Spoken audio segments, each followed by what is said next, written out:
오늘 우리에게 주시는 하나님의 말씀 요한복음 10장 7절부터 15절 말씀 제가 읽겠습니다. 신약 162페이지입니다. 그러므로 예수께서 다시 이르시되 내가 진실로 진실로 너희에게 말하노니 나는 양의 문이라. 나보다 먼저 온 자는 다 절도요 강도니 양들이 듣지 못하였느니라. 내가 문이니 누구든지 나로 말미암아 들어가면 구원을 받고 또는 들어가며 나오며 꼴을 얻으리라.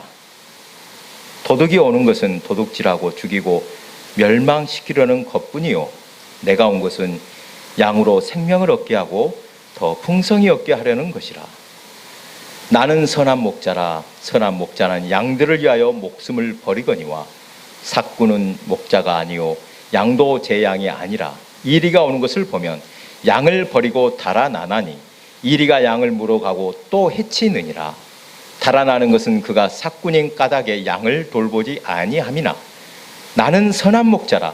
나는 내 양을 알고 양도 나를 아는 것이 아버지께서 나를 아시고 내가 아버지를 아는 것 같으니 나는 양을 위하여 목숨을 버리노라.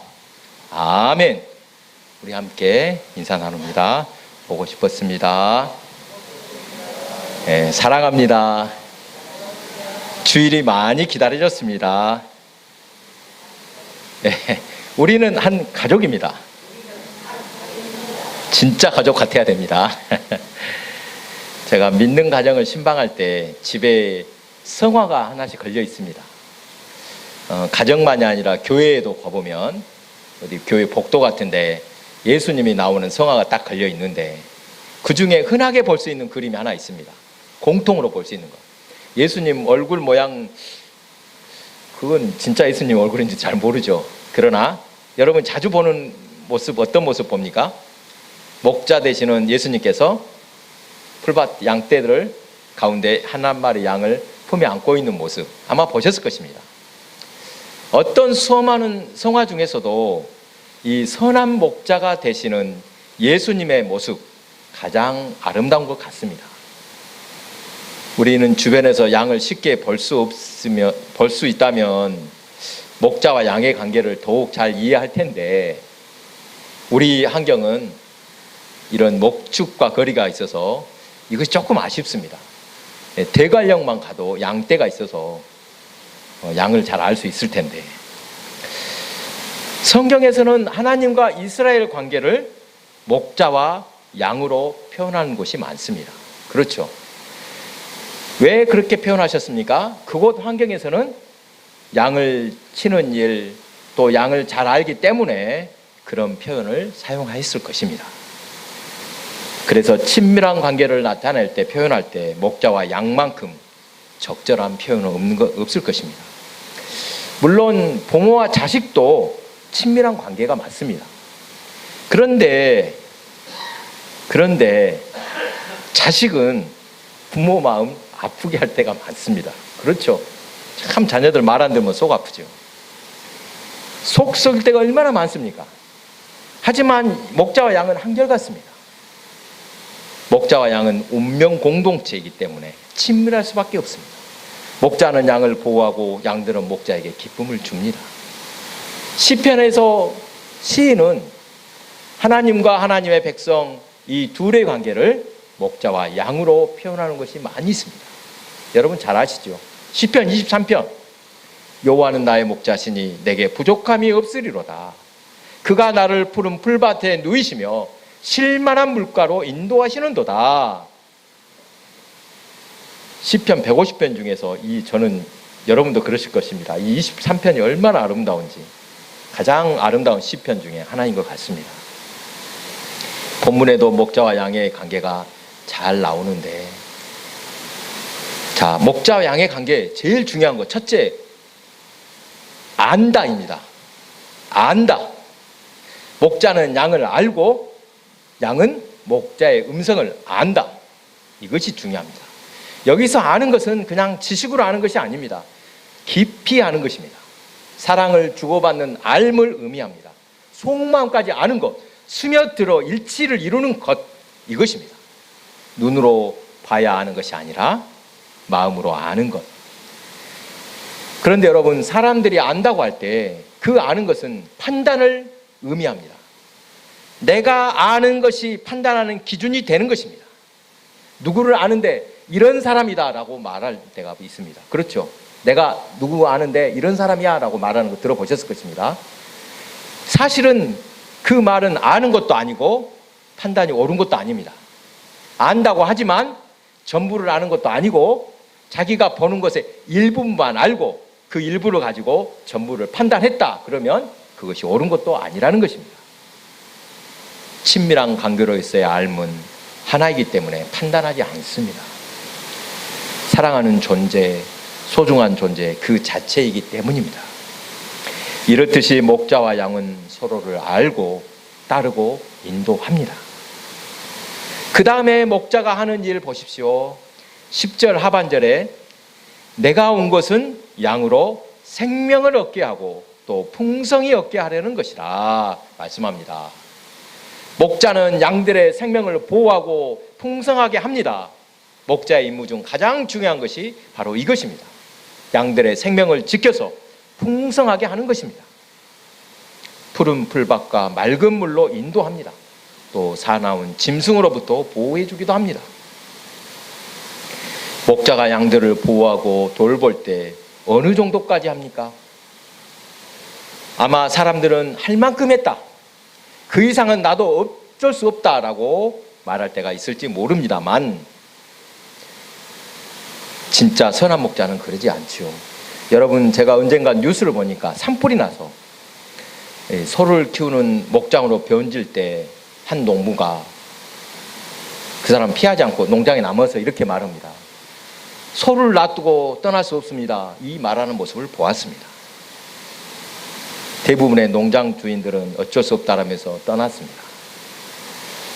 사람의 생명이 위험하니까 어쩔 수 없습니다. 그러나 선한 목자, 양을 아는 친밀한 관계의 목자는 양의 생명을 지키기 위해서 자기 목숨을 버린다고 말씀하셨습니다. 바로 예수님이 우리 양 목자가 되어 주십니다.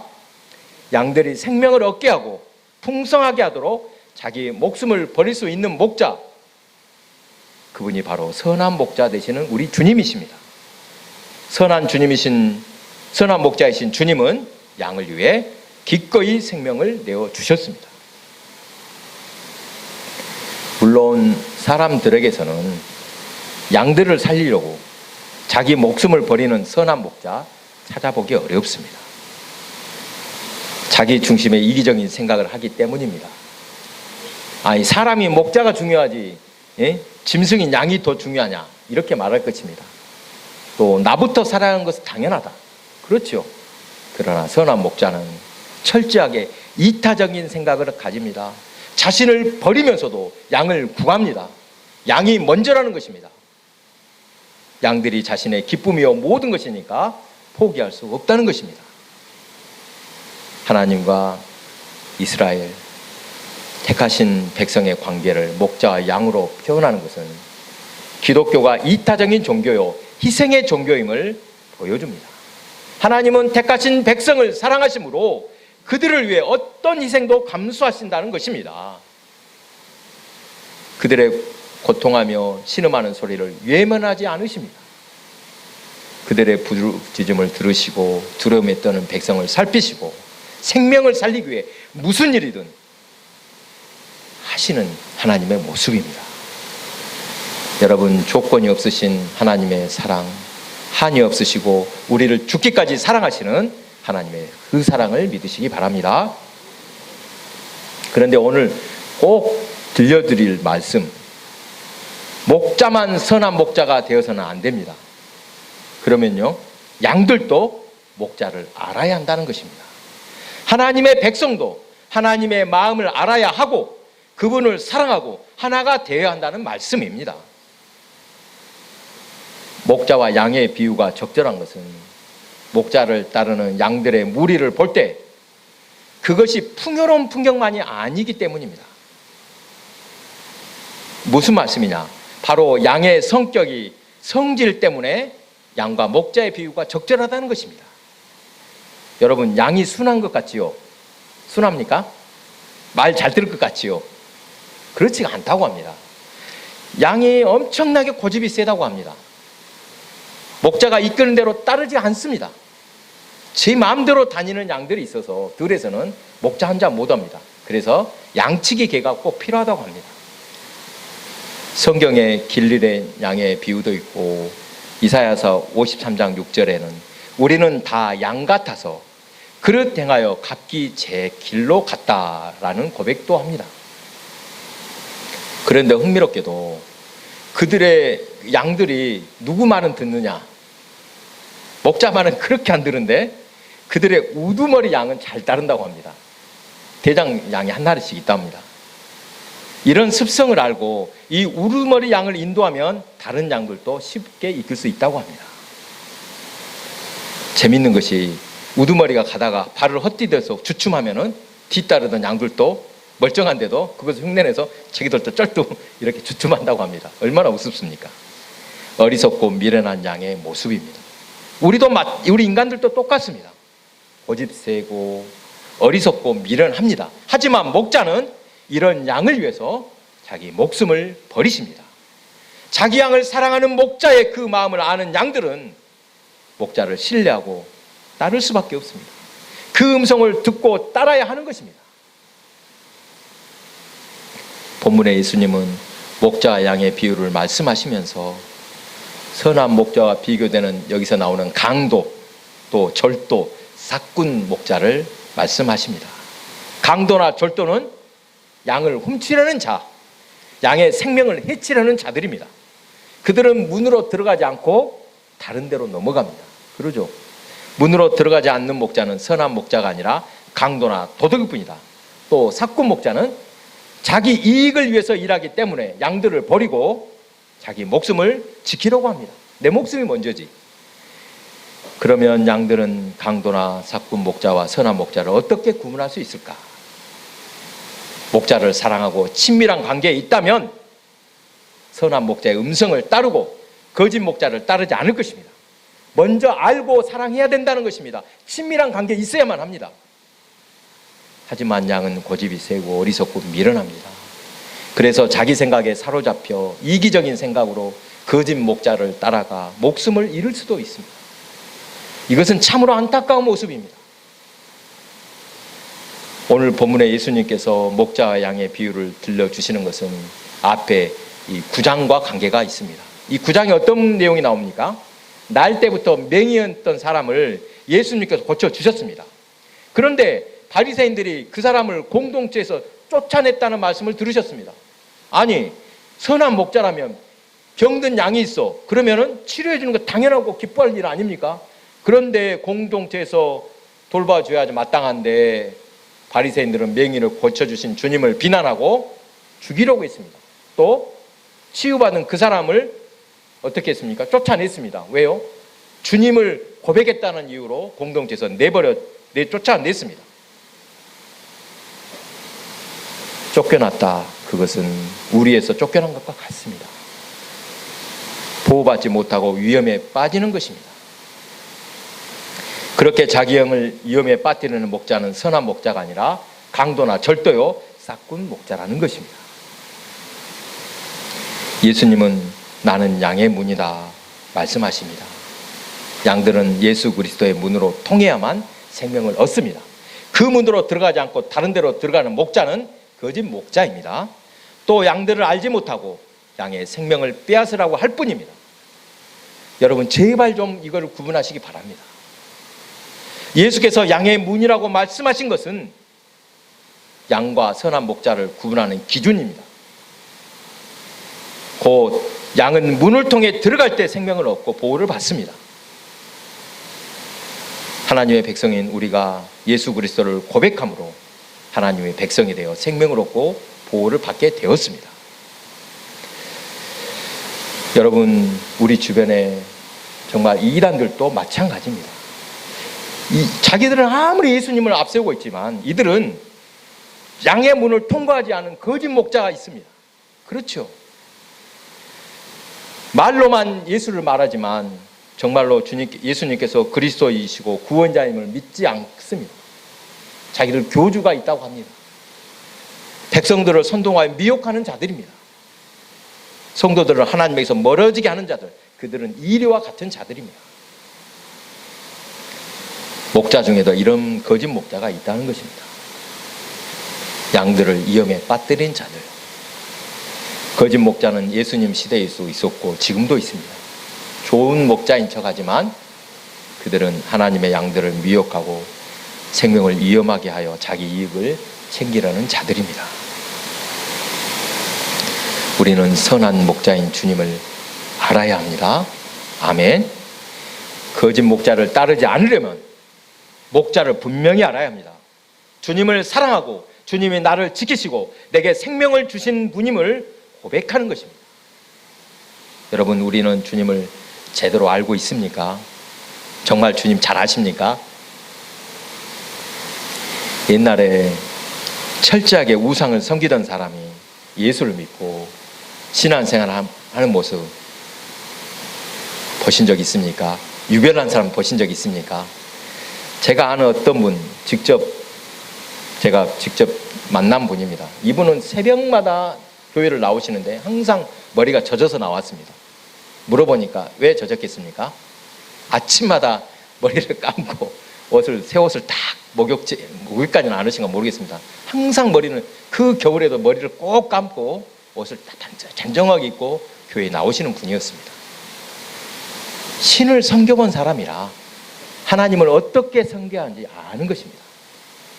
저는 이런 분을 보니까 이 사람이 오히려 오랫동안 신앙생활 한 사람보다 정말 하나님을 온전히 섬기는 자세가 아닐까라고 생각을 했습니다. 제가 어머니의 간증 중에 가장 인상에 남는 거, 그렇게 귀신을 섬겨봤는데 하나님이 신들 중에 왕이시구나, 하나님보다 높은 신은 없구나, 이것을 깨닫고 자기는 신앙생활 전적으로 목숨을 걸고 했다. 이 말씀이 너무나도 가슴에 왔습니다. 하나님을 제대로 아는 것 아니겠습니까? 하나님께서 우리의 삶을 지켜보고 계시다, 이것을 믿고 사는 것, 그것이 신앙입니다. 대충 하는 것이 신앙이 아닙니다. 그런데 우리가 아는 것에서 나아가 온전히 주님과 하나 되기를 원합니다. 예수님을 믿음으로 성령께서 우리 안에 거하시게 되었습니다. 믿으시기 바랍니다. 성령의 인도하심을 따르는 삶이 곧 주님과 온전히 하나가 되는 삶입니다. 나는 내 생각대로 사는 것이 아니라 성령께서 나를 인도하고 계시구나. 그렇게 하는 주님과 하나가 되면은 또한 말씀을 따르게 되어 있습니다. 하나님을 잘 섬기고 싶다 그러면 여러분 하나님의 말씀을 잘 듣고 따르시기 바랍니다. 또 누가 보든지 안 보든지 우리는 지금 하나님 앞에 서 있다, 우리가 하나님 앞에 생활하고 있다, 이것을 기억하며 사시기 바랍니다. 하나님 어디 있어? 안 봐. 하나님 걱정 마라, 네 마음대로 해. 그렇지 않습니다. 또 여러분 부탁드립니다. 교회에서도 우리가 함께 신앙생활을 하며 서로 사랑하는 것 하나님이 보고 기뻐하십니다. 믿으시기 바랍니다. 사랑하는 교회 여러분, 세상에서 우리는 수많은 사람들과 관계를 맺으며 살고 있습니다. 믿는 사람만이 아니라 불신자들과도 어울려 살아가야 합니다. 이러한 세상 속에는 각자 이권으로 뭉친 사람들이 있습니다. 이권으로 뭉친 사람은 어떤 사람들입니까? 무엇보다 자기들의 이익이 우선이니까 옳고 그런 거 따지지 않습니다. 중요하지도 않습니다. 어떻게든지 자기들에게 유리할까, 이것만 따집니다. 또 여러분 불신자들을 보십시오. 불신자들 중에 교회 생각해 주면서 잘 되기를 바라는 사람 몇이나 있습니까? 그런 사람 있습니까? 있기는? 교회 안 다니는 사람 중에 또 우리 교회 잘 되기를 바란다, 우리 동네 잘 되면 좋겠다, 이런 사람 보셨습니까? 거의 없습니다. 대부분이 시기하고 못 되기를 바라는 것이 사실 아닙니까? 우는 사자처럼 삼킬 자를 찾는다, 성경에 말씀하듯 사탄은 교회를 공격하고 성도가 하나님께 가까이 가는 것을 방해하는 역할을 합니다. 물론 교회 안에도 천사들만 있는 것은 아닙니다. 교회이니까 다 천사들이 오겠지, 맞습니까? 하나님께서 우리를 부르실 때 어느 정도 자격이 된 사람들만 택하셔서 불러주신 것이 아닙니다. 교회도 마찬가지로 죄인들이 모인 곳입니다.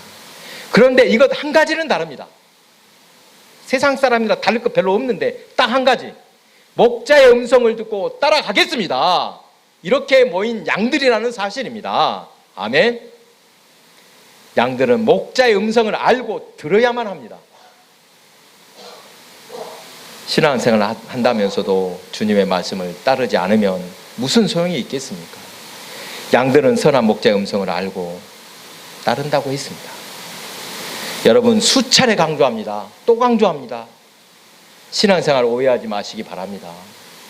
정성을 쏟아서 내 소원을 이루려는 것이 신앙생활의 목적일 수 없습니다. 그렇게 마음먹고 신앙생활을 한다면 그만두십시오. 신앙생활은 하나님 앞에 철저하게 겸손과 순종의 훈련을 하는 것입니다. 하나님 말씀에 순종할 때 복을 받는 것입니다. 아멘. 그 말씀에 순종하는 삶, 그것이 곧 행복한 인생이라는 사실입니다. 여러분, 이번 주에는 우리 교회를 한번 제가 곰곰이 생각해 보았습니다. 우리 교회의 특징 중에 하나, 단일 마을로 이루어진 교회라는 점입니다. 그렇지 않습니까? 상백, 하백 마을 주민이거나 이곳 출신들로 이루어져 있습니다. 물론 외국인 노동자들이 어쩌다 나옵니다만 대부분 다 어떻습니까? 같은 마을이라 어때요? 서로를 속속들이 잘합니다. 그렇죠. 그러다 보니 마을 생활과 교회 생활이 구분이 안 될 때가 종종 있습니다. 예를 들어 마을에서 불편한 사람이 있을 수 있습니다. 그죠? 살다 보면 지지고 볶고. 그런데 그 사람이 교회 나가니까, 내가 어떤 사람을 전도를 하니까 누구 꼴 보기 싫어서 교회 안 나가겠다는 사람이 있다는 것입니다. 실제로 이런 일 쉽게 목격할 수 있습니다. 주변에 있지 않습니까? 너무 잘 알아서 불편할 수가 있다는 것입니다. 그렇죠. 그런데 여기에는 또 큰 장점도 있습니다. 이것이 단점만이 아니라는 것입니다. 서로를 안다는 것은 곧 이런 뜻입니다. 잘 들어보십시오. 너나 나나 다 죄인이지만 하나님께서 우리를 이토록 사랑하셔서 불러주시고 교회를 이루게 하셨구나. 이 고백을 할 수 있다는 것입니다. 여러분, 서로의 옛 모습을 잘 알고 있지 않습니까? 옛날엔 네 모습 내가 잘 알아. 그런데 신앙생활하면서 변화된 모습도 잘 알지 않습니까? 맞지요? 또 단일 마을이라 한 가족처럼 받아주기도 쉽습니다. 여러분, 다른 데 섞여 있는 교회들 보십시오. 패가 딱 나눠집니다. 아십니까? 어느 동네 딱 나눠지고 교회 안에서도 이쪽 동네 딱 나눠지고 딱 갈라져 있습니다. 그러나 우리는 뭉치기 쉽습니다. 우리 교회가 이런 장점이 있구나. 아, 이 장점을 우리가 잘 살리면 되겠구나. 이것을 발견하시기 바랍니다. 언젠가 찻집에 갔다가 우연히 옆 테이블에서 하는 이야기를 듣게 되었습니다. 들으려고 한 게 아니라 막 자기들끼리 여러 명 모여서 이렇게 이야기하는 것을 제가 우연히 들었습니다. 가만히 들어보니까 교인들이라는 것을 금방 알 수 있었습니다. 목사님이 오신 지 얼마 안 됐는가 봅니다. 성도들 마음에 안 맞는 부분이 있던지 이런저런 이야기를 막 이런 이야기 다 듣는 걸 제가 모르자고 옆에서 다 들리니까 차 마시면서 듣고 있었습니다. 그러자 장로님으로 보이시는 한 분이 이런 뜻으로 말했습니다. 정확한 말은 아니지만 그 말을 딱 듣더니 장로님이 한마디를 딱 하시더라고요. 목사님 한 분이 어떻게 각 교인의 뜻을 다 받들 수 있겠냐? 한 분 목사님 뜻을 교인이 따르는 것은 쉽다. 그러니까 다 비유 맞춰주기를 바라지 말고 너희들이 그분들한테 당신들이 먼저 목사님한테 순종하려고 해보십시오. 이런 이야기를 하시더라고요. 설교 준비를 하면서 그때 일이 떠올랐습니다. 대체로 목사님들은 성도들이 어떻게 하면 은혜를 받을 수 있을까? 어떻게 하면 성도들이 더 은혜롭게 살 수 있을까? 이 생각뿐입니다. 목자의 마음이 이 마음입니다. 여러분, 하나님의 은혜를 알고 작은 것에서 감사하며 풍성한 은혜를 누리시기 바랍니다. 이 마음이 목사의 마음입니다. 다시 한번 양을 위해 생명을 내어주신 선한 목자, 우리 주님을 생각해 봅니다. 그런 목자가 내 곁에 있다는 것이 얼마나 든든합니까? 그런 목자가 오늘 또 나를 지켜주시고 나를 인도해 주심을 믿으시기 바랍니다. 그리고 한 가지, 양은 목자의 음성을 들어야만 한다는 사실을 기억하시기 바랍니다. 세상은 참으로 사망의 골짜기와 사나운 짐승이 있습니다. 해를 당할 수 있습니다. 정말로 하루아침이 어쩔지 모르는 인생들입니다. 양은 목자 음성을 들어야만 안전할 수 있습니다. 양을 위해 생명을 바치신 선한 목자, 주님 말씀에 순종할 때만 우리는 푸른 풀밭 쉴만한 물가에 거할 수 있습니다. 늘 겸손과 순종의 훈련 속에서 성숙한 성도, 날마다 풍성히 누르는 성도가 다 되시기 바랍니다.